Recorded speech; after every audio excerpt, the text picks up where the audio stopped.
Contam de um grande mestre racídico. O nome dele era Rabino Wolf de Zabas. E ele era conhecido pela sua grande avidez em defender os pobres e as vítimas. Um dia, ele escutou barulho vindo da cozinha. Ele estava no meio de estudar a Torá, ele fechou o livro dele, deu um beijo e foi na cozinha ver o que está acontecendo. Ele viu que a esposa está brigando com o ajudante. Estão brigando. E aí o rabino aparece na cozinha, a esposa explica: ela quebrou a minha louça, caríssima, valiosa. E a coitada da moça começou a chorar, falou: foi um acidente. Falou: não. Foi de propósito. Você fez isso para me provocar e eu vou deduzir do teu salário. E aí a moça falou: então eu vou para o tribunal, vou para o Beidin, vou para o tribunal rabínico. A Rebbe falou: pode ir. E eu vou também. E aí o Rebbe fala: e eu também. Aí a Rebbe, que estava nervosa, falou: a gente não precisa de você lá. O que você vai fazer lá? Eu não preciso de você lá. Mas ela, e ele apontou para a moça, ela precisa de mim. Você é a esposa de um Rebbe, mas ela é uma pobre e coitada moça, ela precisa de ajuda. Eu abro com essa história para falar sobre um dos maiores homens da nossa história, ou talvez o maior homem, Moshe Rabbeinu. E sobre Moshe Rabbeinu nós temos um dos grandes enigmas da Torá, e começa pelo próprio nome dele, Moshe. Moishe. Da onde surgiu esse nome? A gente sabe que o nome de Moshe Rabbeinu ele é mencionado 600 vezes na Torá. 600 vezes. E da onde surge esse nome? Qual a primeira vez que consta na Torá esse nome? Batia, a filha do faraó, ela está tomando banho no Nilo, ela vê uma cestinha, ela salva o garoto, e ela diz o seguinte: eu vou dar o nome dele de Moshe. Porque em hebraico, Moshe é que minamaim meshitiu. Minamaim, da água, eu resgatei-o. Ela resolveu chamar ele de Moshe Rabbeinu. Que estranho. A mãe e o pai deram nomes. Dizem, nós sábios, um fala que tinha 4 nomes, outro fala que tinha 7 nomes, 10 nomes. Mas um nome muito conhecido, que é lindo, é Tuvia. É dito que quando ele nasceu, viram que ele era bom. Tuvia de Tov, que ele é bom. Não tem um nome melhor do que esse. Independente bom ou ruim, você tem um nome que os pais deram e você tem um nome que uma egípcia deu. E a Torá escolhe o nome da egípcia e dá o nome dos pais. Principalmente que nós sabemos que nomes na Torá não são vistos de uma forma como que o mundo vê. Eu escolho um nome bonito em homenagem a alguém, uma coisa assim meio jogada. Pela Torá o nome é uma coisa muito séria. Tanto é que Deus nos livre, quando alguém está doente, você muda o nome, porque o nome tem uma influência enorme sobre a pessoa. O nome representa a característica da pessoa e mais do que isso, é a fonte de energia vital daquela pessoa. Tanto é que vários rabinos indicam, quando alguém precisa de uma brachá, sempre, mas quando alguém quer uma brachá, para começar a ser chamado pelo nome judaico e não pelo nome comum. Então conheço várias pessoas que precisavam de alguma brachá e pediram para os amigos, familiares: para de me chamar por esse nome, me chama agora só pelo nome judaico. Porque o nome tem uma influência muito forte. E agora se tem o maior homem de todos, Moshe Rabbeinu, e em vez de darem para ele a Torá, em vez de dar o nome que os pais deram, coloca o nome que Batia, a filha do faraó, deu para ele.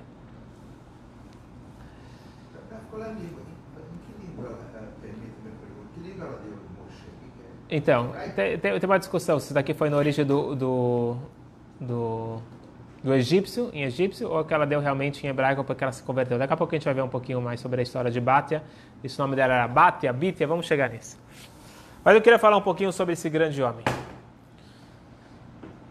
O título da aula é Atrás de um grande homem, há várias mulheres. Será? Ok. Primeiro vamos falar sobre esse grande homem. Eu queria analisar com vocês um pouquinho sobre esse grande homem. Jacques, por favor, me dá um Chumash Bereshit.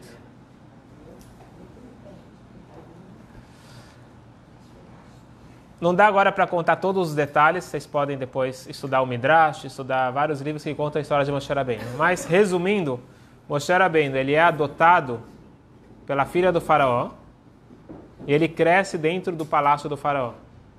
Tem várias histórias interessantes que aconteceram nesse episódio, mas a Torá não fala sobre isso. A Torá começa falando que Moshe Rabbeinu nasceu, foi colocado... Bereshit. Desculpa, Shemot. Ele foi colocado no Nilo, a filha do faraó pegou ele e aí acabou. Ele tinha 3 meses. E a Torá não fala mais sobre nenhuma história sobre ele. Quando que é a próxima vez que a Torá vai falar sobre ele?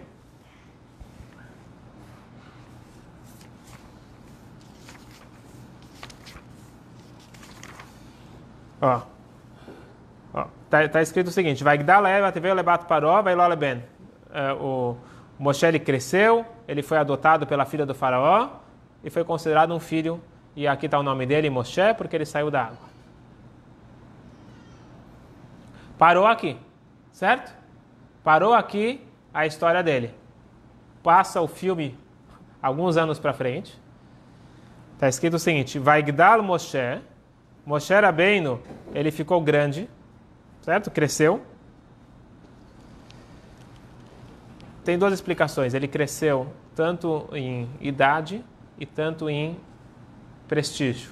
É dito que o faraó nomeou ele como se fosse o vice-rei da época, que seja, era o encarregado-chefe de tudo o que acontecesse na política e no Egito, certo? E pela primeira vez na vida dele, ele sai do palácio. O que ele vê? Primeira vez que ele sai do palácio. Vayetze lechav, vayar besivlotam. Ele vai ver os seus irmãos. Até agora ele estava separado do povo judeu. Quer dizer, ele nunca conheceu o povo judeu. Porque ele, com 3 meses, foi para o palácio. Ele não conhecia seus irmãos. Ele estava vivendo uma outra vida.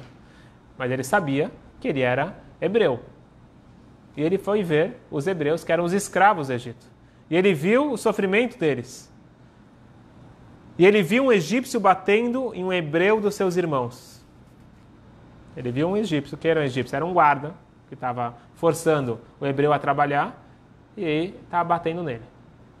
Ele se dirigiu aqui e ali, e viu que não havia nenhum homem, e golpeou o egípcio e escondeu na areia. O que ele fez? Ele matou o egípcio para proteger o Yehudi. Esta foi a primeira história que a Torá ela conta. Ele, pela primeira vez na vida dele, ele viu face a face a injustiça. Ele viu que tinha um opressor e tinha uma vítima. Ele tinha que rápido escolher qual dos dois. E ele escolheu a vítima. Vamos só lembrar que ação perigosa. Ele foi responsável pelo faraó, pelo avô adotivo, de cuidar do Egito. O que significa cuidar do Egito? Cuidar do maior bem que eles tinham, milhões de escravos. E ele vai lá, em vez de defender o interesse do governo, ele briga com o oficial egípcio para defender alguém da classe mais baixa que tinha, que era um escravo hebreu. Ele estava no seu primeiro dia de carreira, cometendo suicídio. Mas ele não pensou 2 vezes. Ele viu uma vítima, ele viu um opressor, ele defendeu a vítima e matou o opressor. Não tinha outro jeito aqui, ele matou o opressor. Na verdade, ele não matou com uma espada, com a mão. Ele falou o nome divino e aquele homem faleceu e ele enterrou ele lá na areia. Isso foi o primeiro dia de trabalho de Moshe Rabbeinu. Segundo dia de trabalho, continua a Torá. Vayetze bayom hasheni. No segundo dia, ele sai e ele vê 2 judeus, 2 hebreus brigando. E ele fala, falou para o perverso, por que você está levantando a mão contra teu irmão? O que quer dizer perverso? Como ele sabia quem é justo e quem é perverso? Aqui o Talmud aprende uma coisa muito importante. Independente de qualquer coisa, se você levantou a mão para o outro, você é perverso. Aquele que levantou a mão, ele é perverso. Então a Torá já fala aqui, você levantou a mão, o que vocês estão brigando? E olha só o que acontece. O hebreu responde para ele e fala assim, quem ele colocou um ministro e juiz sobre nós? Típica resposta judaica: quem te chamou? Quem te perguntou a tua opinião? Você pensa em me matar como matou o egípcio? E de repente, Moshe Rabbeinu, ele escuta isso, está escrito que ele ficou amedrontado. Ele ficou, o que aconteceu? Estão sabendo? Ele está escrito que ele olhou para um lado, olhou para o outro, viu que não tinha ninguém. Falou, já estão sabendo. As paredes têm ouvidos. E aí ele ficou com medo. Vaishma parou da Varazé, vai questionar o Moshe. O Paró ficou sabendo disso, falou, pena de morte. Moshe Rabbeinu, ele foge. Então, a carreira dele acaba no segundo dia. Primeiro dia, ele protegeu um hebreu que estava apanhando de um egípcio. No segundo dia, ele viu dois hebreus brigando e ele se intrometeu na briga e se deu mal. Como continua a história? Ele foge, ele vai para Midian, certo? O que acontece lá em Midian? Ele chega em Midian, ele vê que tem um poço, sempre as histórias em torno de um poço, era o barzinho da época, e quando ele vê que tem umas moças, que eram as filhas do Cohen Midian, do sacerdote de Midian, que era Itró, resumindo a história, ele viu que as moças estavam sendo espantadas, não estavam deixando elas pegarem água. Agora a gente está vendo como é vital a água. Precisava de água e elas não podiam pegar, porque os caras mais fortes, os homens lá, não deixavam. Fazer o quê? O Itró só tinha filhas, então não tinha nenhum homem para mandar. Novamente ele vê a mesma cena, ele vê vítimas, ele vê opressores, e ele se mete numa briga que ninguém chamou ele. Aqui não é nem hebreus, nem é os irmãos dele. Ele chega em outra cidade, está fugindo, porque já deu errado, ele vai lá e novamente faz a mesma coisa.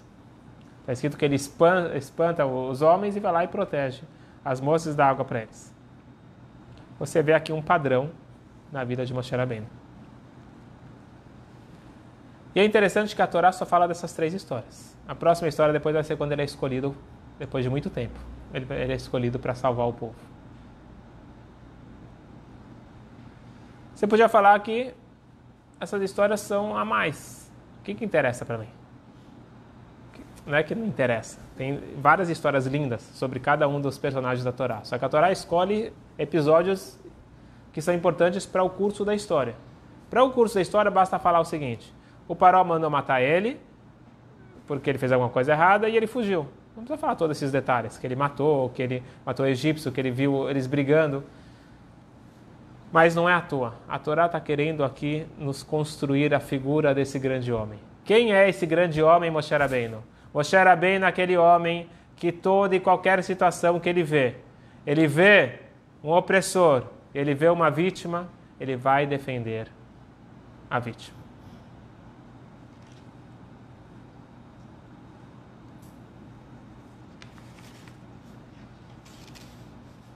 E olha o que acontece.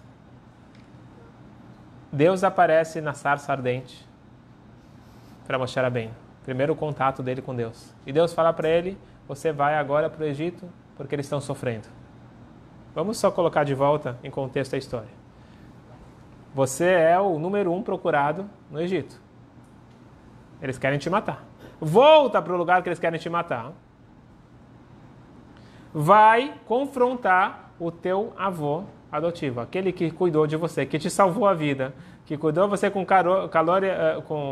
amor e carinho, e agora você vai lá, enfrenta ele e diz para ele que você quer todos os hebreus fora de lá. Olha só, finalmente Moshe Rabbeinu, ele conseguiu um emprego, conseguiu casar, conseguiu se estabelecer. Ele agora está tranquilo, Baruch Hashem. Já pararam de perseguir ele, passou tantos anos. Ele podia falar: Deus, me deixa um pouquinho em paz. Eu já defendi muita gente. Mas Moshe Rabbeinu não pensou duas vezes. Ele só discutiu com Deus porque ele não se considerava o líder. Ele tinha aquela humildade, não falou: não, eu sou o líder. Mas ele estava pronto para o desafio de salvar os seus irmãos. Este é Moshe Rabbeinu. E agora a gente vai entender a pergunta que eu fiz inicialmente. Por que o nome dele é Moshe e não Tuvi ou qualquer outro dos nomes que são nomes judaicos dados pelos seus pais? Por que Batia deu esse nome para ele? Moshe, que minamaim meshitiu, você foi tirado da água. Vamos lembrar, o que significa para Batia? Quem é Batia? Batia é a filha do faraó. O faraó mandou, mata todos os meninos. Vai a filha do faraó no rio e vê um bebê chorando. Sim, tudo bem, mas eu sei que esse daqui é hebreu. Ele viu, o bebê é hebreu. O pai falou que tem que matar. E agora ela vai salvar. E não só que ela vai salvar, vai trazer para a casa do pai. Que ato é esse? Agora entrou com uma luva. Não tem nome melhor para Moshe Rabbeinu do que o ato que simboliza justamente essa coragem de você ir salvar uma criança chorando, apesar de você estar indo contra o seu pai. Batia fez isso, e em memória a isso, ou em homenagem a isso, ele recebe esse nome. E este nome é o nome perfeito para Moshe Rabbeinu. Aquele que está pronto a esticar a mão e salvar o outro, independente dele correr risco. Então nós vemos que Moshe Rabbeinu, ele é um exemplo para todos nós. A gente, às vezes, por coisa pequena, não está afim de se envolver. Quando fala assim, não quero me envolver. Tem que saber se pela Torá eu posso me dar o direito de falar, não quero me envolver. É lógico que é mais cômodo não se envolver. Se você não tem como ajudar, realmente, por favor, não se envolva. Agora, se você tem como ajudar, ficar indiferente não é o que Moshe Rabbeinu nos ensina. Só que a gente sabe que as coisas não surgem de um vácuo. Da onde veio esse grande Moshe Rabbeinu? Quem era o pai de Moshe Rabbeinu? O pai de Moshe era Amram. Quem é Amram? Amram, para vocês terem uma ideia, está escrito no Talmud o seguinte, olha que forte. Dalet metu beito shel nachash. 4 pessoas morreram devido ao veneno da cobra. Alguém entendeu isso? Diz o Talmud o seguinte, não existe mais do que 4 pessoas que nunca pecaram na sua vida. Tem 4 pessoas apenas que eles morreram por quê? Simplesmente pelo fato que devido ao episódio que teve com a Nahash, com a cobra, a morte veio para o mundo. Quando Deus criou Adão, não existia morte no mundo. Mas já que veio morte para o mundo, então só por isso esses 4 morreram. Se não fosse por isso, eles nunca iam morrer, porque eles nunca pecaram. Um desses 4 é Amram, o pai de Moshe Rabbeinu. Então a gente está entendendo aqui que o pai dele já era um tzadik enorme.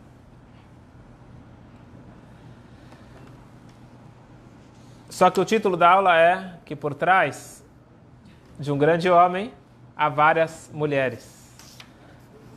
Nós estamos falando de várias esposas, nós estamos falando que tem várias mulheres que abriram caminho e apoiaram esse grande homem. Tem várias, mas hoje nós vamos passar por algumas. Vamos falar sobre Yochevet, a mãe de Moshe Rabbeinu, Miriam, a irmã, e Batia, a filha, a mãe adotiva. E vou falar também, acho que se der tempo, a gente pode falar também de Tzipora, a esposa. Então, da mãe, da irmã, da esposa e da mãe adotiva. Obviamente, vamos começar com a mãe. Sem dúvida nenhuma,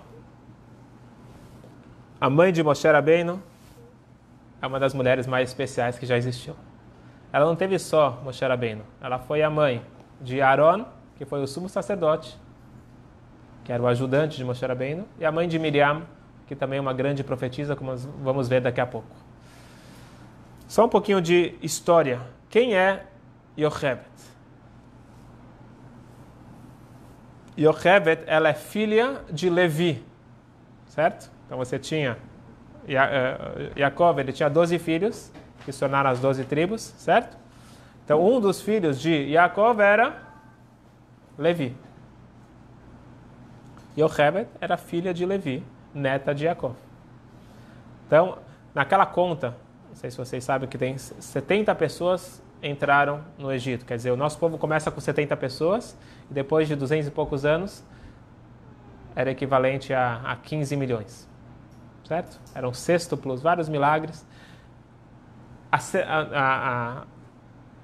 O número 70 na contagem é Yochevet, filha de Levi, que ela nasceu quase entrando, a família de Jacob estava chegando no Egito, estava quase chegando lá, quase na fronteira nasceu Yochevet.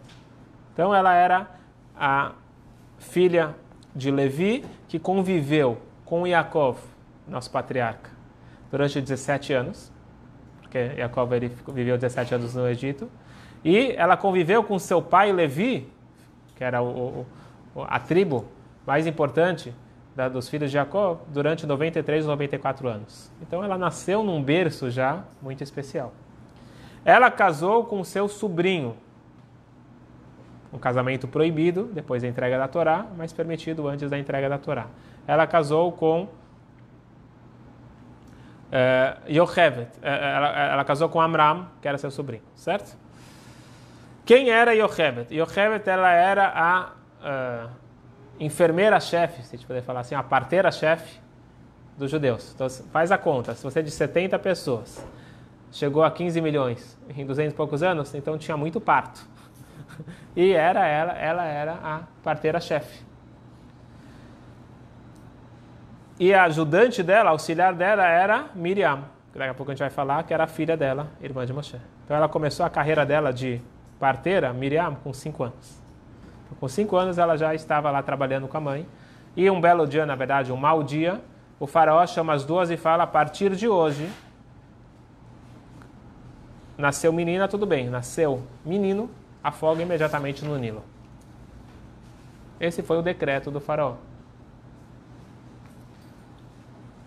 E aí a Miriam, de 5 anos, começou a contestar. Falou: de jeito nenhum. E aí o faraó queria matar a menina. E a mãe falou: não, ela é uma menina boba, 5 anos, ela não sabe o que ela está falando. E conseguiu acalmar lá a história. E aí quando eles saem da frente do faraó, Miriam vira para a mãe: você está falando sério? A gente vai matar? De jeito nenhum, Haz Shalom, de jeito nenhum. Só que eu não posso falar isso para o faraó. E a partir de então, aí a Miriam fala para a mãe: mas o faraó pode matar a gente. Pode matar? A gente vai correr o risco. A gente vai ver que Moshe aprendeu isso da mãe dele. Então a gente vai correr o risco para salvar quantas mais pessoas a gente puder. E não só isso, eles começaram agora uma campanha de arrecadar dinheiro dos hebreus mais ricos para poder ter comida e ter roupa para os hebreus mais pobres, principalmente para na hora do parto, roupa, etc. Eles começaram a organizar tudo. E Haz Shalom, nunca matar uma criança. Muita coragem, e depois o faraó ficou sabendo, quer dizer, ele viu que não estava matando ninguém, foi questionar, e ela falou: as mulheres, elas são muito espertas, elas não precisam de parteira, elas dão a luz em casa. Se elas viessem aqui, a gente ia matar, mas elas não estão mais vindo aqui. E assim, mas aí o faraó começa a colocar os guardas dele, mas só para entender quem era essa mulher tão especial, Yochevet. E ela passa toda essa energia, toda essa força para Aaron e Miriam. A gente está falando agora das mulheres. Então, Miriam, ela era uma profetisa desde pequena.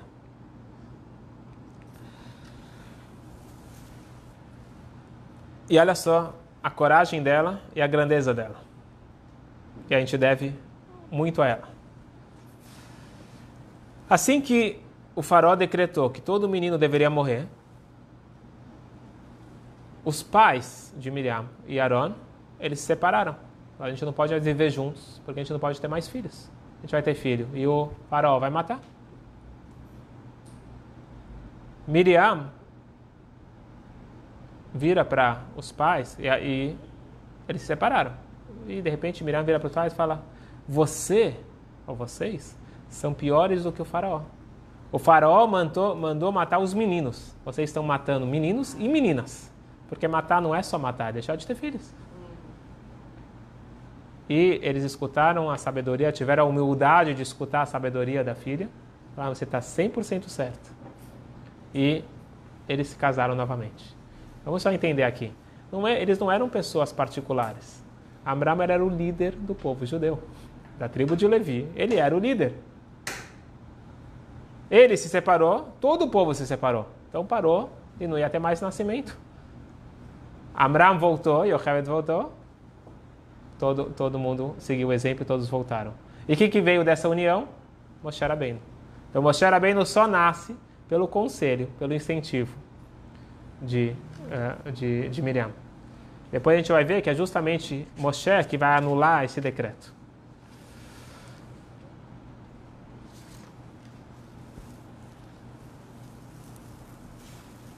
E não dá para falar todos os detalhes, mas vocês devem conhecer ou depois pesquisam melhor como que foi esse processo de colocar a cestinha no Nilo. Então eles colocaram... Porque a Yocheved decidiu esconder ou tentar esconder, salvar o garoto, colocando numa cesta dentro do Nilo. Coloca numa montanha, numa caverna, tá? Um lugar exposto. Lá um lugar que você vai proteger a criança. Mas na realidade, vamos entender aqui a origem do decreto. Por que o faraó decretou que ele ia matar todos os meninos? Porque os astrólogos falaram, vai nascer o Salvador do povo hebreu e ele vai morrer pela água. Então o faraó, achando que ele é Deus, resolve, vou matar na água.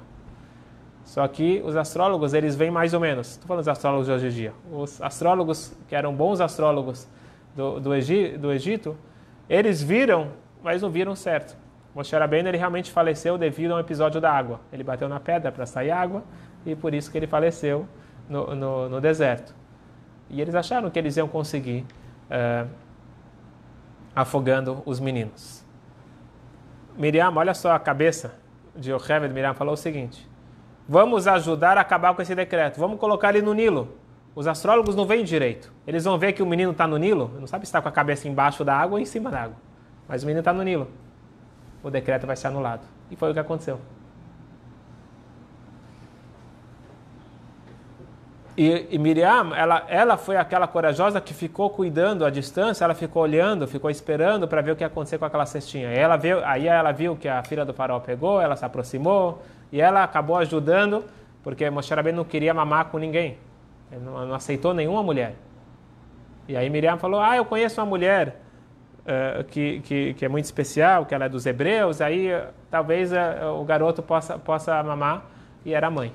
Então ela conseguiu que o Moshe Rabbeinu tivesse com a mãe, então o Moshe Rabbeinu volta para a mãe, fica na casa da mãe, só que agora ele tem proteção judicial. Então ela fica lá, por ordem da filha do faraó, fica na casa da mãe, cuidada, até que ele cresce, aí vai para o palácio. E Miriam, ela é aquela mulher famosa que deu água no deserto.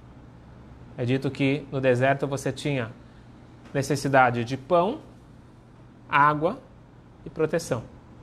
O pão, a maná, era no mérito de Moshe Rabbeinu. A proteção, que eram as nuvens da glória, era no mérito de Aaron. E o poço era no mérito de Miriam. Por isso que é chamado o poço de Miriam. Quem quiser um dado interessante, o Kinneret, em Tveria, o lago Kinneret, no norte de Israel, é o poço de Miriam. Quando chegaram lá, o poço de Miriam foi até lá e depois se espalhou. Tem cabalistas, rabinos, ouvi dizer que o Rav Mordechai Eliyahu, ele sabia o lugar exato no Kinneret, pegar um barco, te fala o lugar exato onde que está o poço de Miriam, dentro do Kinneret. Mas, de qualquer forma, nós vemos o grande mérito de Miriam e também a história que quando ela ficou doente, o povo inteiro esperou ela. Esta é uma grande mulher que,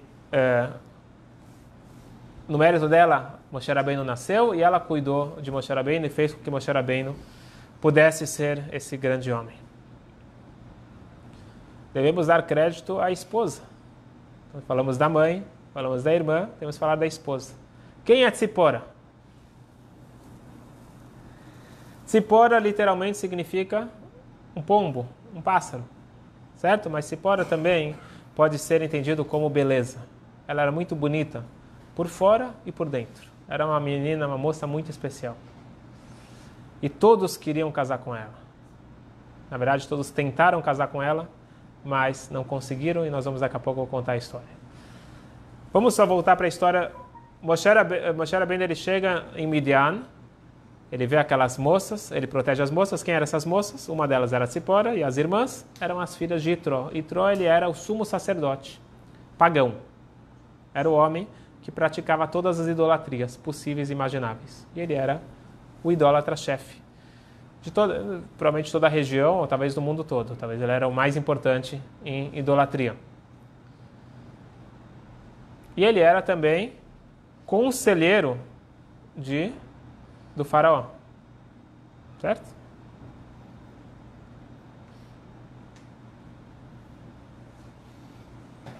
Olha só, chegou na minha casa um fugitivo que está sendo procurado pelo faraó. O que você faz com esse homem? Ele era o conselheiro do faraó. Ele sabia exatamente quem é esse homem. Esse é o hebreu, porque ele vivia na casa do faraó, e se ele era conselheiro, conhecia o homem, ele está fugindo. Ele resolveu matar Moshe Rabbeinu. Só que ele não queria matar com a mão, não queria sujar a mão dele de sangue, resolveu matar de uma forma diferente. Abriu um buraco, jogou ele dentro do buraco. Ele vai morrer lá de fome, pelo menos não fui eu que matei com a minha mão. Uma espécie de prisão, jogou ele lá no buraco. Tzipora ficou com pena do homem. Novamente, o mesmo padrão de história. Ela viu um opressor, viu uma vítima, independente que era o pai dela. Ela vai lá e leva pão e água para o homem. E no dia seguinte ela leva pão e água para o homem. E no dia seguinte. E assim durante 10 anos. Assim diz o Midrash. 10 anos ele ficou num buraco e sendo sustentado pela filha do Itró. Só que a moça nunca contou para o seu pai. E aí, só que a Tzipora queria casar com Moshe Rabbeinu. E ela chega para o pai e fala: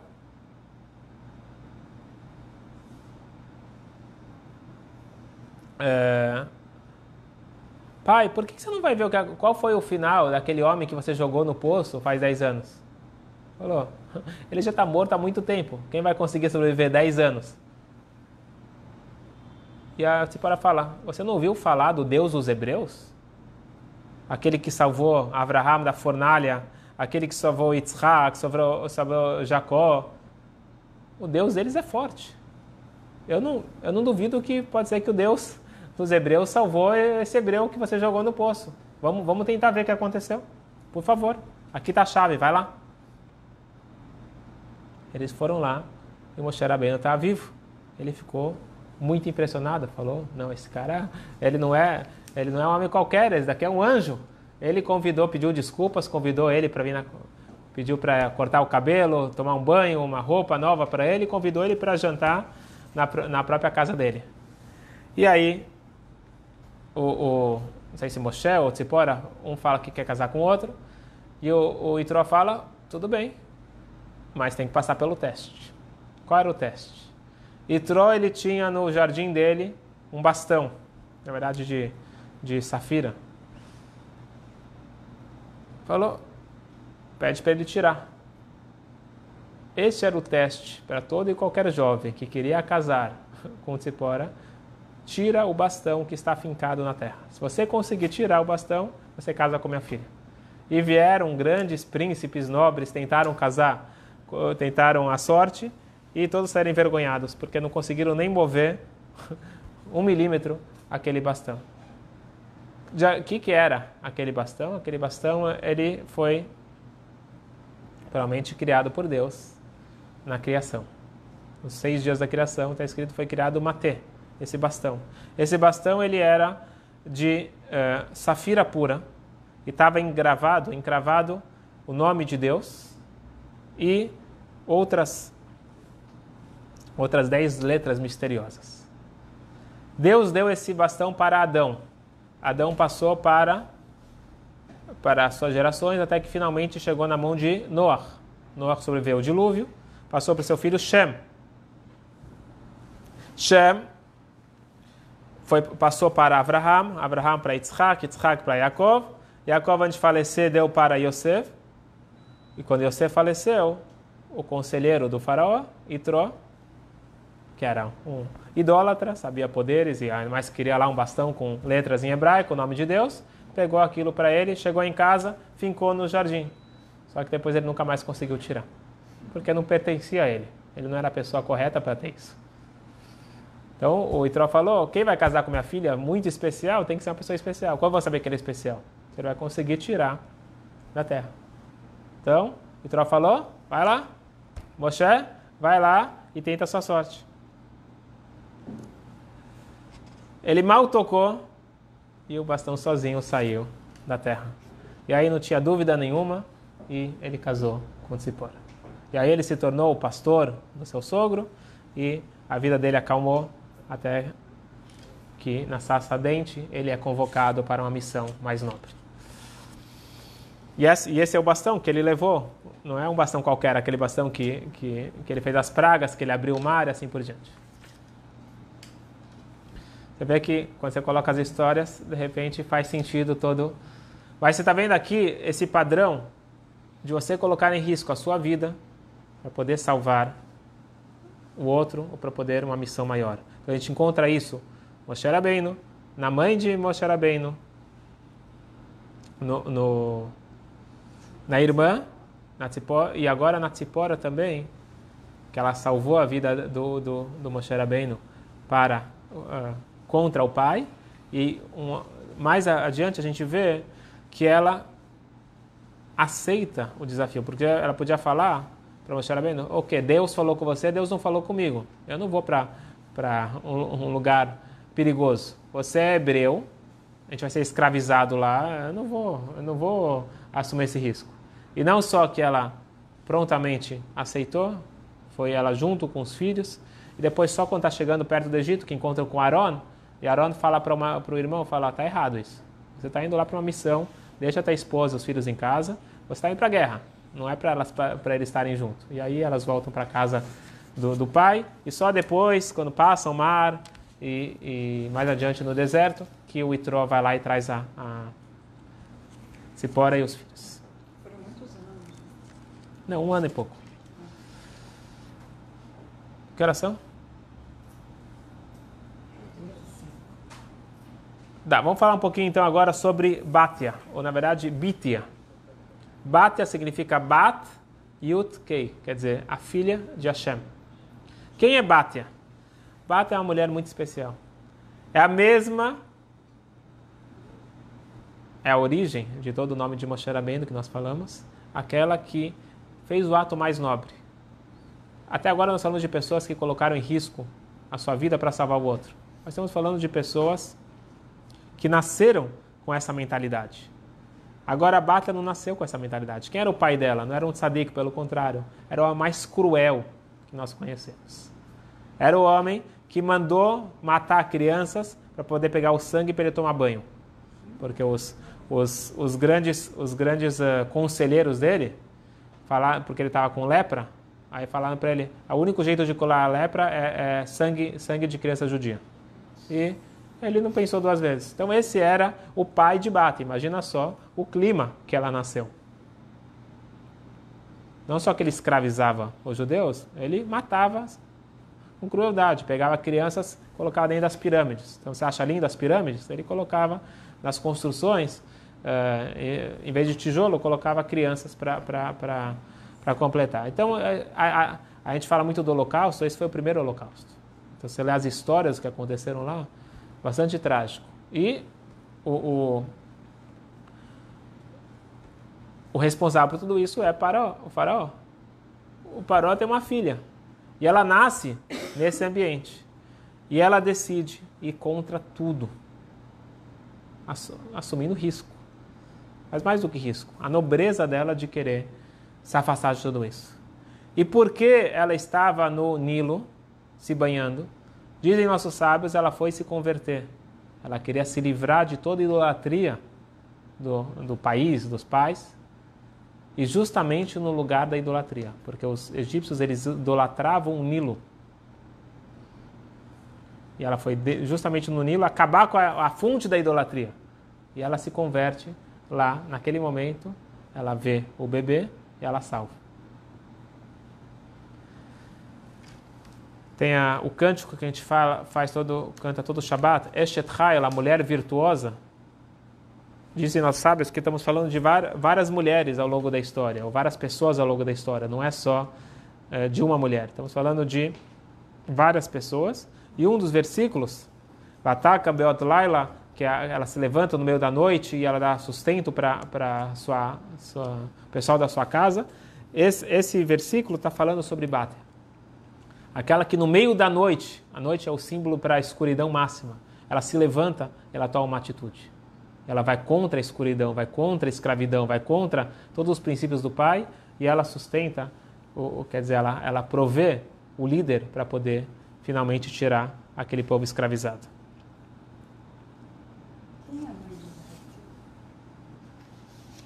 A Torá não fala.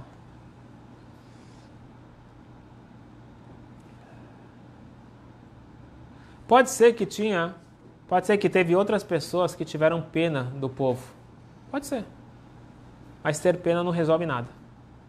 Ter pena é bonito, mas ter pena não resolve nada. A única que tomou a atitude foi Bate. E aqui eu quero criar um gancho para o que muita gente me perguntou. Qual que é a visão da Torá para o crescente antissemitismo e tudo o que está acontecendo no mundo? Como nós devemos encarar e como devemos reagir? Se a gente assistir e ler o que aconteceu, infelizmente, no Holocausto, muitos países ficaram sabendo o que estava acontecendo lá. Mas eles sentiram pena. Nós não precisamos de pessoas que sintam pena, nós precisamos de pessoas que vão fazer a diferença. Foi o que Bate ela fez. O que ela fez? Ela confrontou a escuridão. Ela podia pensar, quem sou eu?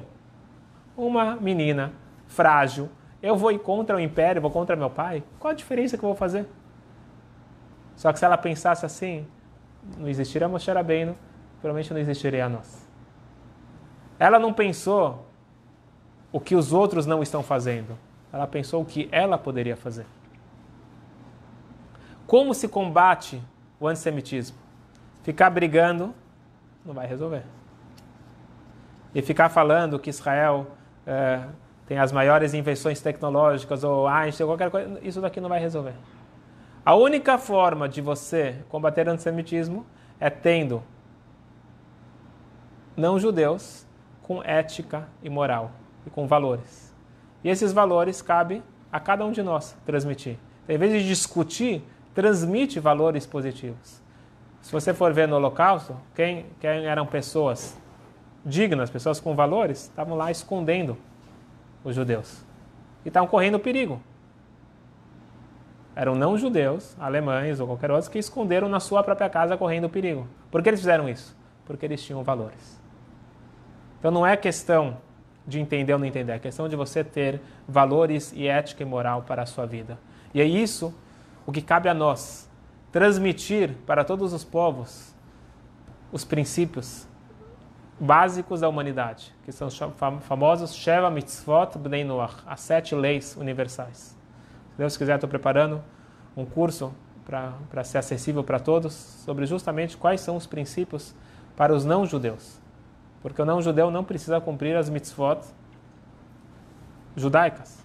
Ele não precisa colocar tefilim para ser uma boa pessoa, não precisa comer kasher, não precisa cumprir Shabbat. Mas sim precisa manter um mundo equilibrado. Então a Torá deu para cada povo qual que é as suas orientações para ele poder ter o equilíbrio necessário. Então, quando a gente pensa e procura qual que é a solução para o antissemitismo, não existe solução, não existe acordo de paz. Isso daqui já está claro para todo mundo, que acordo de paz é uma furada. Porque não existe paz. Existe transmitir luz. Ah, quem sou eu? Eu sou uma pessoa grande. A gente vê hoje quando alguém inventa uma coisa no WhatsApp, de repente compartilha com o mundo todo, e depois vem outros desmentindo, mas você vê o poder que nós temos de influenciar positivamente e negativamente. Então, se eu vou escrever, em vez de ficar escrevendo que o antissemitismo está crescendo, escreve valores, escreve algo positivo, que isso possa ser compartilhado. Use a criatividade. Ah, não consegue influenciar o mundo todo? Então, influencia uma pessoa. Você tem com certeza uma pessoa no teu trabalho, qualquer lugar, teu vizinho.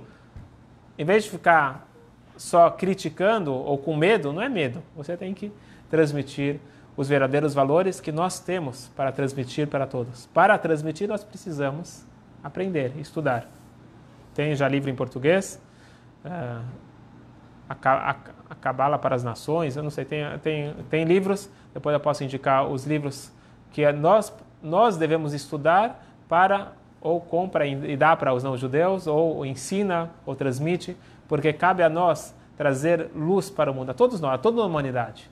Agora, nós que estamos nos sentindo vítima, nós podemos ficar de braços cruzados, chorando, ou ficar reclamando, isso daqui não vai ajudar de nada. Nós temos que ser proativos. Acreditar em Hashem, saber que Hashem está conosco, saber que nós estamos aqui e nós estamos sendo perseguidos, não é à toa, nós estamos sendo perseguidos justamente porque nós temos uma mensagem universal, uma mensagem de luz, paz e amor. Só que se nós escondemos essa mensagem e falamos, não, esquece, nós não temos mensagem nenhuma, nós somos iguais, eles não acreditam. Nós temos uma mensagem. Nós não somos melhores ou piores do que ninguém, mas nós temos uma mensagem e uma responsabilidade de transmitir isso para todos os povos. E foi isso que Batia ela fez. Batia, ela era filha, imagina só, filha de Hitler. E ela foi contra tudo e todos, porque ela entendeu que existia algo maior. E foi isso que possibilitou o nosso grande líder, Moshe Rabbeinu, e todos nós estarmos aqui. Então, atrás de um grande homem, a Torá fala muito sobre Moshe Rabbeinu, mas nós temos que lembrar todos os participantes, e no caso, foram grandes mulheres que estavam possibilitando o nascimento desse homem, o crescimento desse homem, e que ele pudesse estar protegido. Então, nós falamos hoje sobre Tzipora, a esposa, Yochevet, a mãe, Miriam, a irmã, e Batia, a mãe adotiva. Todas essas mulheres, elas têm o nosso grande agradecimento, o grande louvor. Então, quando nós estamos falando de Moshe Rabbeinu, nós estamos falando de 4, ou pelo menos 4 mulheres especiais, e o pai também, Amram. Provavelmente teve outras pessoas que influenciaram esse homem. Estou tentando lembrar que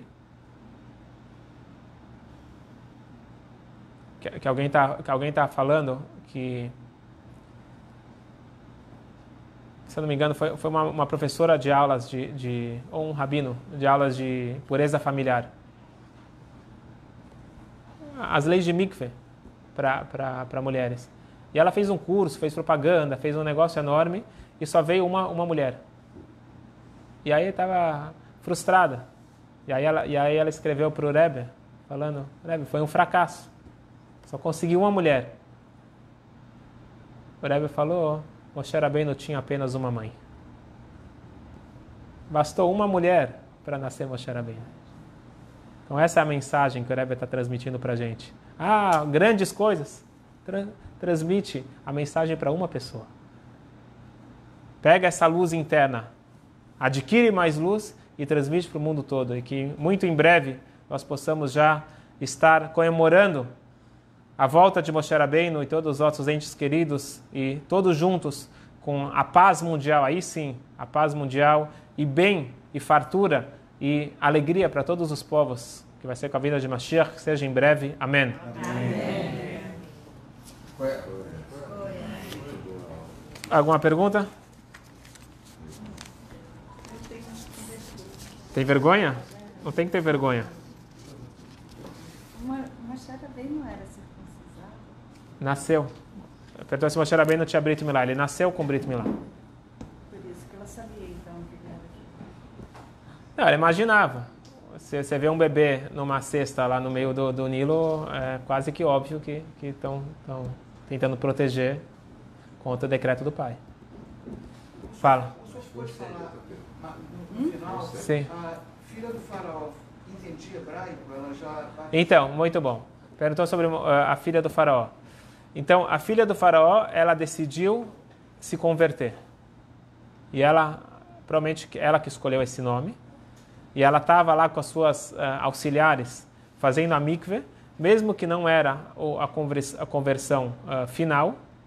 Na verdade, nem existe conversão ainda, porque o judaísmo só começa com a Torá. Eram hebreus. Mas ela se converteu para hebraico, não sei qual vai ser o título. Então ela virou uma hebreia, não, ela virou uma hebreia, mas ela se converteu para judaísmo, não sei qual vai ser o título. E ela entrou no povo por opção, através da mikve, e depois, ou antes, provavelmente ela estudou. Hebraico é de menos. Eu acho que ela estudou os valores. Com quem ela estudou, como ela estudou, não sei te falar. Fala, Davi. Vida, palestra, aula. Obrigado. Realmente você simplificou a todos nós. Agora, a mulher realmente merece todas. Se não fosse ela, não estaríamos aqui. Mas. Se não fosse os homens também. Mas elas participam mais. Tá bom. E por que na hora de contar lá os 10 para rezar, se completar a pergunta... Não precisa completar a pergunta. Muito bem, então isso daqui já foi prometido, mas vamos guardar para outro dia, que exige um curso, Feminismo no Judaísmo. Isso merece uma aula à parte. Essa pergunta é tão antiga como Moshe Rabbeinu. Vamos deixar para... Não dá para explicar agora em um instante. As mulheres são mais especiais do que os homens, ponto. Por quê? A gente precisa de um curso para explicar isso. Não precisa explicar, na verdade, mas os homens não entendem. Fala. O pastor falou no início sobre aquela empregada, era só para mostrar como estava sendo ajudada. Muito bom. A história original que eu contei foi justamente mostrar que aquele Rebbe incorporou aquilo, que apesar de ser esposa dele contra a ajudante de casa, mas a esposa tinha prestígio e a outra era uma vítima. Então ele foi lá proteger a moça. Certo? Havia que perguntar uma coisa. Aquele bastão foi o mesmo bastão que Moshe... Isso, é o mesmo? É o mesmo? É o bastão que Moshe Rabbeinu carregou até o final.